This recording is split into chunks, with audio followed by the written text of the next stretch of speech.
Good afternoon. My name is Josh, and I did my project on people with disabilities. We'll go over the topics listed on the screen. The first was demographics.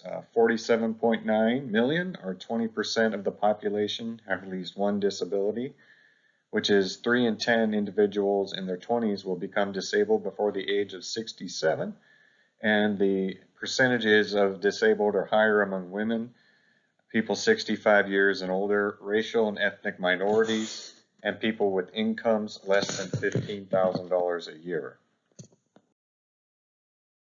In intergroup relations, bonds exist between disabled people because of the unique challenges and difficulties they face on a daily basis.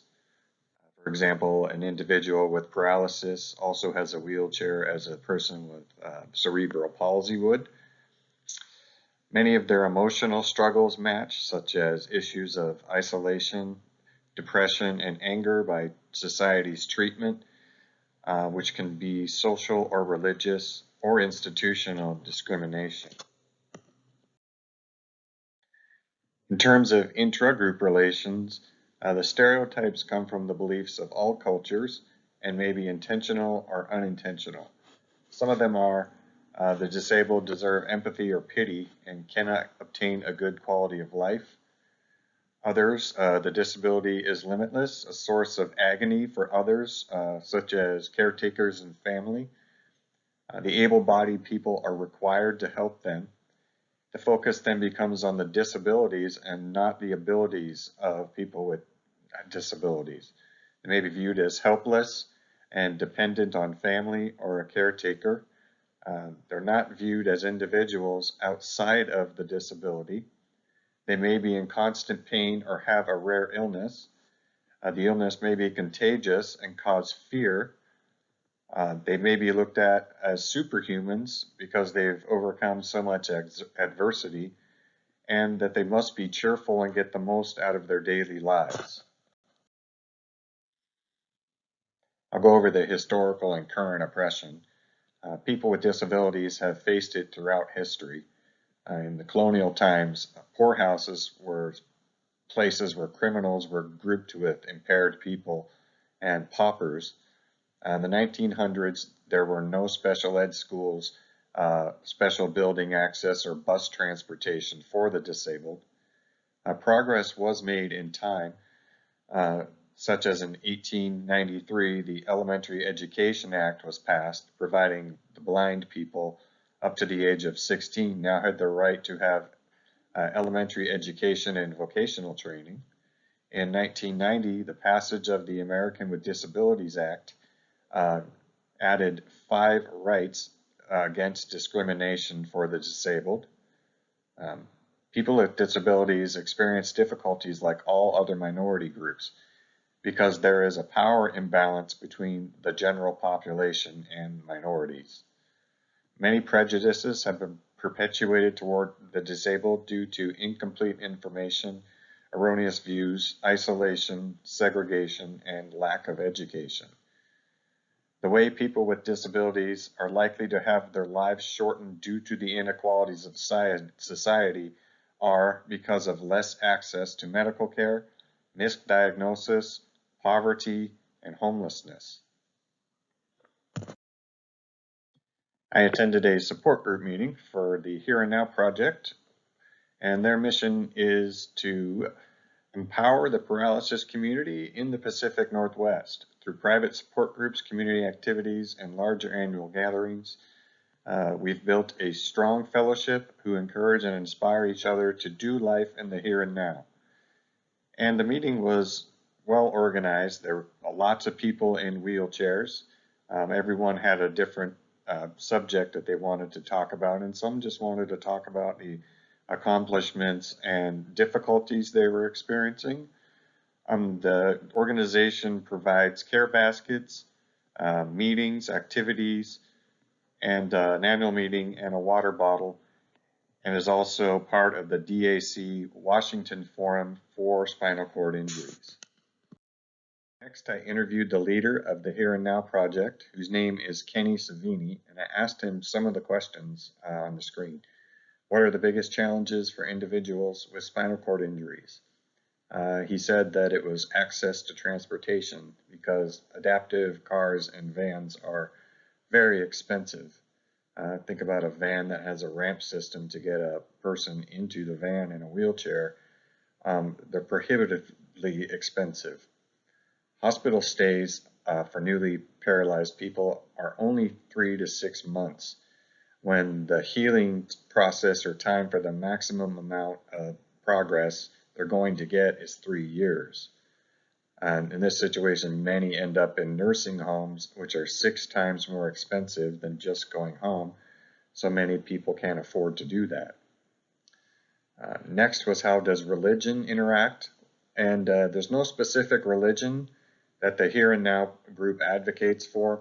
The actions of the group are trying to heal in a spiritual nature through a fellowship of mutual aid. And then last was, what type of discrimination is faced by your members?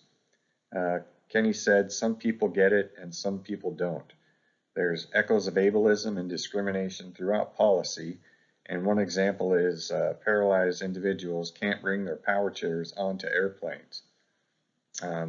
As such, there's some ignorance from a lack of frame of reference. I watched 2 documentaries for the project. The first was called Crimp Camp, Disability Revolution, written by James Lebrecht and Nicole Newman, and multiple other producers, including Barack Obama. It is an inspirational civil rights documentary that starts in a summer camp called Camp Jened in 1971. The joy of teens and 20-somethings was shown. They were called cripples at the time, and they had never had the opportunity to let their guard down. But at this camp, they could be disabled, and disabled teens acting as regular teenagers do. The footage shows a variety of campers and counselors from past to present. Some had polio, some had spina bifida, and others had cerebral palsy. Some people were deaf or blind as well. Judy Human, who is diagnosed with polio since age 18, has spent the majority of her life in a wheelchair and is the film's most powerful presence. She was the impetus for the primary action of the disability rights movement. It follows her and a group of other campers to San Francisco, where the disability rights demonstration for Section 504 of the Civil Rights Act took place. Disabled people and their supporters occupied the Department of Health, Education, and Welfare for over 2 weeks.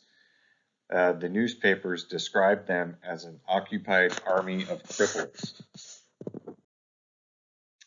The next documentary was called Becoming Incurable: Voices of Chronic Illness. It follows 3 individuals and their transformation from otherwise healthy lives to chronic disabling illnesses. Sophia was infected with Lyme disease acquired through tick bites, which forced her to withdraw from college. She suffers from severe physical pain, fatigue, and numbness in her hands. Next, Sherry had ankylosing spondylitis, which is a genetic disease that causes severe inflammatory arthritis and extreme pain through her body. The film chronicles the difficulties she faces in everyday life, difficulties obtaining her Social Security disability, and the challenges of getting much needed health care and her prescriptions. Last was an individual named Leo who had dystonia, which is like Parkinson's disease, but more severe. He gets extreme spasms, as you can see in the picture of his jaw, and where his jaw would just spasm open. It chronicles his life and his family's method of coping with his struggles. Next, I interviewed Chris Gibson, who is a 32-year-old male living as a quadriplegic due to a car accident. I asked him when did he first recognize he was disabled, and he said it was when a doctor came in and told him he was completely paralyzed for the rest of his life, and to start planning his life without ever being able to walk again. My next question for him was, what role does religion play in your life? He said that he grew up in a Christian home, but now he wondered why God would let this happen to him. And there were times where he questioned his faith and would pray, how am I supposed to live like this? Or why did this happen to me? But through the experience, his faith, and prayer, it brought him to the point of meeting people who helped him overcome some of these struggles. Next, I asked him to describe his experience with discrimination. He started experiencing it with his medical insurance when he had reached his insurance limits. He would have to have paid for the insurance out of his pocket, which he couldn't afford. And then going into assisted living, insurance would pay for some of it, but neither he or his parents could afford it. The next step was finding a family group home, which was funded by federal and state government. Various caretakers were interviewed, but upon finding out what level of care Chris would require, he was turned down by all but one. The family homes preferred to take patients that required as little care as possible so they could collect the government funds without working too hard. So in summary, I found that I realized how people with disabilities interact the same way as non-disabled people do. I learned about the discrimination and ableism they face, and also that they live shorter lives. I learned how difficult and rewarding it could be to counsel individuals with disabilities, but seeing their pain and feeling the emotional conflicts of what they're going through would be difficult, and I'd have to work to prevent burnout. I also thought that facilitating positive changes in their lives would bring satisfaction. Then I learned what changes to advocate for, such as equal access and longer hospital stays, and changes to insurance limitations. Last was the application to counseling. I realized disabled people need counseling as well as their families, as they both go through the situations together.